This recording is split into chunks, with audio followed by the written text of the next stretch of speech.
Morning బయలుదేరి మేమైతే కాళహస్తికి అయితే బయలుదేరామన్నమాట. వెళ్ళే దారిలో అయితే ఇలా వీడియో తీశాను కార్లో నుంచి. కొండలు బాగున్నాయి అనేసి, చూడడానికి వ్యూ బాగుందనేసి. గ్రీన్గా కొండలు అయితే కొంచెం సన్లైట్కి కొంచెం మెరుస్తూ ఉన్నాయి లైట్గా. చూడండి బాగుంది అయితే చూడడానికి వ్యూ. కొండలు అయితే బాగున్నాయి. సో నేను వెళ్ళేటప్పుడు ఇలా కొంచెం సేపు అలా వీడియో తీశాను, హిల్స్ బాగున్నాయి అనేసి. వచ్చింది గ్రీనరీగా బాగుంది. అంటే దారిలో వెళ్ళేటప్పుడు కాళహస్తికి వెళ్ళేటప్పుడు ఇలా కొండలు కనిపిస్తాయి, కానీ ఎక్కువ కనిపించలేదు. కొంచెం ఫాగ్ అయితే ఉంది, కొంచెం లైట్గా. సో అలా అయితే ఉంది. ఇలా వెళ్ళే దారిలో మళ్ళీ టెంపుల్కి ముందే ఇలా స్వర్ణముఖి నది వస్తుందన్నమాట. అక్కడ చూడండి టెంపుల్ ఉంది, ఇంకో టెంపుల్. అక్కడ టెంపుల్కి అయితే మేము వెళ్ళలేదు, ఇక్కడ నుంచి వీడియో తీసుకున్నాము. అదే అనమాట మెయిన్ టెంపుల్.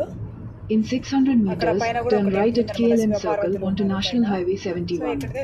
మేము టెంపుల్లోకి అయితే మొబైల్ తీసుకెళ్ళలేదు, అలో చేయలేదు. తీసుకెళ్లే వాళ్ళైతే తీసుకెళ్తున్నారు. ఇలా స్వర్ణముఖి నది ఇలా టెంపుల్ ఎంట్రన్స్లో ఇలా వస్తుందన్నమాట. నది దాటుకొని వెళ్ళాలి టెంపుల్కి.